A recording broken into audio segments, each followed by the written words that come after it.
அனைவருக்கும் இனிய மாலை வணக்கம் மற்றும் அனைவருக்கும் இனிய கிறிஸ்துமஸ் நல்வாழ்த்துக்கள். அன்பு மனம் மலர்ந்திட, அகிலத்தில் பாவம் மறைந்திட, உதித்த இளம் விடியலே, அன்பை அள்ளி கொடுக்கும் வள்ளலே, மார்கழி பணியில் பிறந்த கண்மணியே, மாற்று தொழுவத்தில் பிறந்த புனித ஒளியே, நம்பிக்கை நட்சத்திரே, வாழ்வில் வசனாய் வந்த புது மலரே.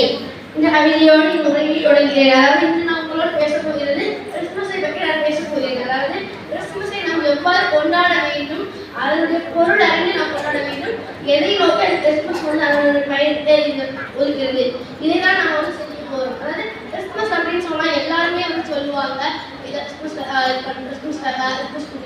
இது எல்லாமே சொல்லுவாங்க. ஆனால் உண்மையாகவே ஒரு கிறிஸ்துமஸ் அப்படின்னா அது ஒரு ஒளியின் திருநாள் தான் நான் சொல்லுவேன். ஏன்னா அந்த ஒளி அப்படிங்கிறது காரணம் ஏசப்பா வந்து கிறிஸ்துமஸ் வந்து இயேசு பிறந்ததான் நம்ம சொல்லுவோம். ஆனால் இன்னொரு பொருள் வந்து ஒளி தான். ஏன்னா மனிதர்கள் வந்து ஃபஸ்ட்டு வந்து பாவத்தில் அனுப்பப்பட்டிருந்தாங்க. அவங்களை வந்து அந்த பாவம் அப்படிங்கிறது ஒரு இருள்.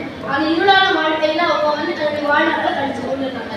அவங்களை வந்து மீட்பதற்காக தான் ஏசப்பா வந்து இந்த உலகத்துல வந்து ஒளியாக பிறந்திருக்கிறாங்க.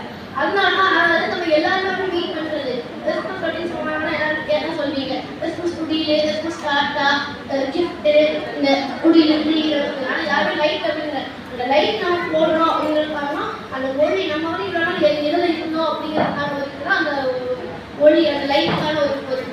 ஏன்னா நம்ம வந்து என்னதான் ஒரு நிலைமையில இருந்தாலும் நம்ம ஃபஸ்ட்டு நம்ம ஒரு பாவத்தில் தான் நம்ம யாரும் பாவம் சரியாக வந்து பிறக்கிறோம். எல்லாருமே பாவத்தோடு வந்து திருமணத்துக்கு பெற்றதான் நாம் ஒரு கிறிஸ்தவர்களாக நாம் இருக்கிறோம் என்ற உலகத்தில் அதை நம்ம எல்லாருமே புரிந்து கொள்ளணும். அதே மாதிரி வந்து இந்த லைட் அப்படிங்கிறது காரணம். இந்த லைட் அப்படின்னா அது ஏசப்பாக இருக்கும். ஏன்னா அவர் தான் நம்மளை மீட்பதற்காக இந்த உலகத்தில் ஒளியாக வந்துருக்கிறாங்க, வேறு யாருமே வரல. அதே மாதிரி இந்த கிறிஸ்துமஸ் வந்து நோக்கம் அப்படின்னு சொன்னேன்.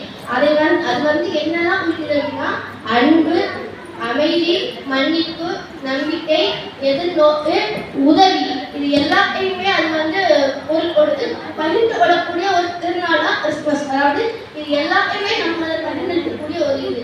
அதை தான் ஏசப்பா வந்து இந்த மண்வளத்தில் வந்து நம்ம வந்து அதை நிலைநாட்ட ஏசப்பா வந்து மனிதராக பிறந்த இந்த உலகத்துக்கு வேறு எதுக்காகவும் கிடையாது. ஆனால் நம்ம அதுக்கான விஷயத்தை என்ன நம்ம ஒருத்தருக்கு உதவி செய்யறோம் அப்படின்னா அதுல கிடைக்கிற சந்தோஷம் உண்மையாவே நம்மளால சொல்ல முடியாத ஒரு சந்தோஷம் தான் அது.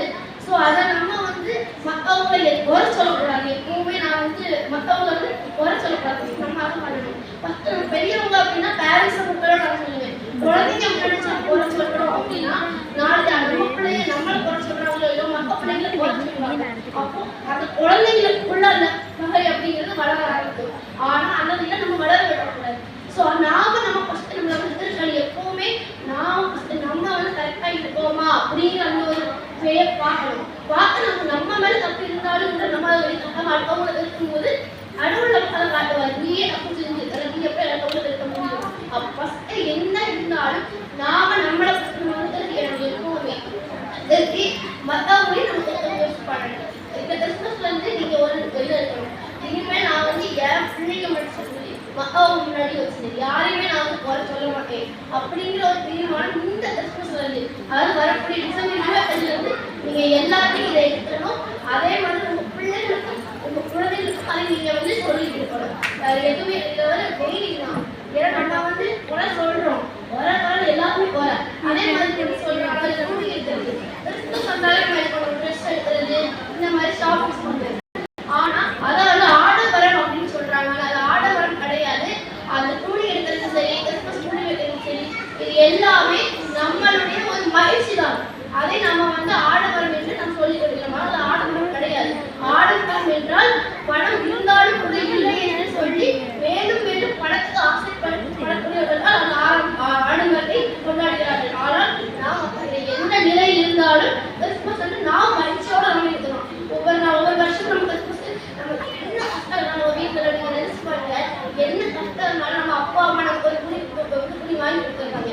அவங்களுக்கு அவங்க கையில கிடைக்குதோ இல்லையோ அது நமக்கு. ஆனால் எந்த ஒரு சூழ்நிலையுமே நம்ம பிள்ளைகளை அவங்களுக்கு விட்டு கொடுக்கவே மாட்டாங்க.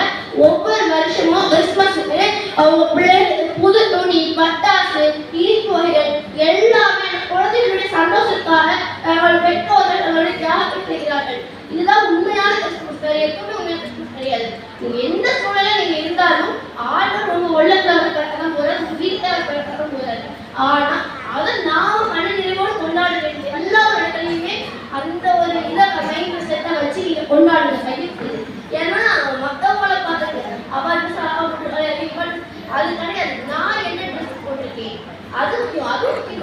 நம்ம உள்ள நம்ம தூய்மையா வச்சுக்கணும். அது சேட்டை சொன்ன மாதிரி அகத்தை தூய்மையா கொள்ள வேண்டும், உள்ளத்தை தான் தூய்மையா கொள்ள வேண்டும். வெளியே கிடையாது.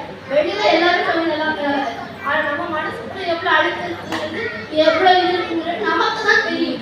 அதை முதலில் தூய்மையாக வைத்துக் கொண்டு இந்த கிறிஸ்துமஸை மகிழ்ச்சியோடு கொண்டாட அனைவருக்கும் இனிய கிறிஸ்துமஸ் நல்வாழ்த்துக்கள். நன்றி, வணக்கம்.